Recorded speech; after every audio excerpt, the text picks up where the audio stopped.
আসসালামু আলাইকুম এভরিওয়ান, আপনারা সবাই কেমন আছেন? আলহামদুলিল্লাহ, আপনাদের দোয়া এবং ভালোবাসা আমিও ভালো আছি। কিন্তু আজকে একটা খুশির দিন, তার ভিতরও মনটা অনেক খারাপ, কারণ ছোট ভাই চলে যাচ্ছে বাইরের রাষ্ট্রে। এজন্য মনটা খুবই বেদনা ভরা, কষ্ট লাগতেছে। ছোট ভাই সবসময় রয়েছে, আমাদের বাসায় গেছে মাঝে মাঝে আমাকে দেখতে। এখন আর কে যাবে দেখতে, এটা মনে করে অনেক কান্না পাচ্ছে। আমার ছোট ভাই রেডি হয়ে গেছে, ব্যাগ গুছিয়ে ফেলেছে। এখন তার আপনাদের ভাই তাকে বুঝিয়ে বলছে, সে 2বার বিদেশে গিয়েছে, এজন্য তাকে সব কিছু বলতেছে বুঝিয়ে, যে এটা করবা ওইটা করবা। এয়ারপোর্টের ভিতরে সব কিছু বুঝিয়ে বলতেছিল। আর আমি ভিডিও করতে পারি না, খুব তার মুখের দিক তাকিয়ে আমার এতটা কষ্ট লাগতেছে যে আমি কি ভিডিও করব আর আপনাদের সাথে শেয়ার করব। তাই যতটুকু পারলাম আপনাদের সাথে শেয়ার করলাম।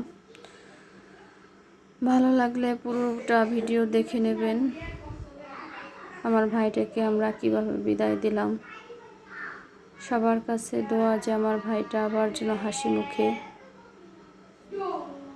প্রবাসী জীবনটা কাটিয়ে আবার আমাদের মাঝে ফিরে আসতে পারে, সেটাই আপনাদের কাছে দোয়া প্রার্থনা করছি। সবাই দোয়া করবেন আমার ছোট ভাইয়ের জন্য। আমার অনেক খারাপ লাগতেছে, অনেক খারাপ।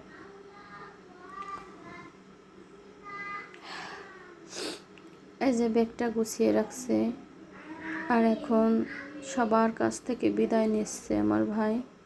সবাই আসছে তাকে বিদায় দিতে বাইরে। এই যে আমার বড় চাচা, বড় চাচি, ছোট কাকা কাকি সবাই আসছে, অন্য মানুষ গ্রামের সবাই আসছে।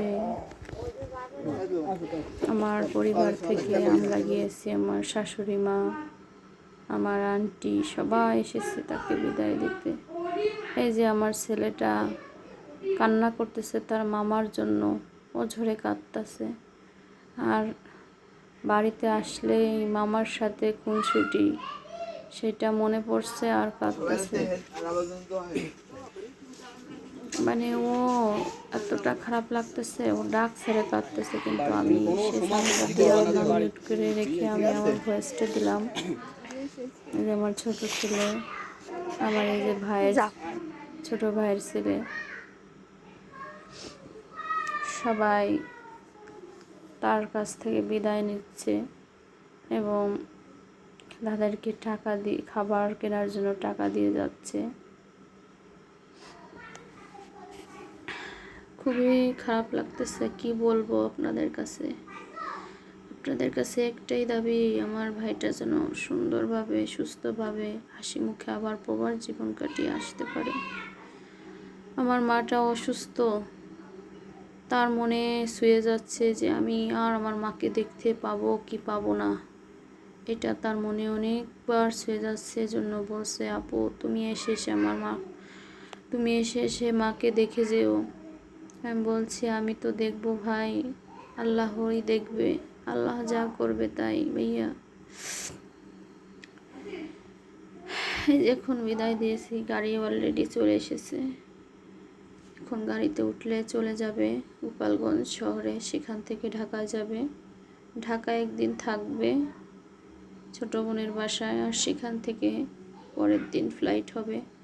আপনারা সবাই ভালো থাকবেন, সুস্থ থাকবেন, আর আমার ভাইয়ের জন্য দোয়া করবেন যেন সুন্দরভাবে সুস্থভাবে ওখানে যাইতে পারে।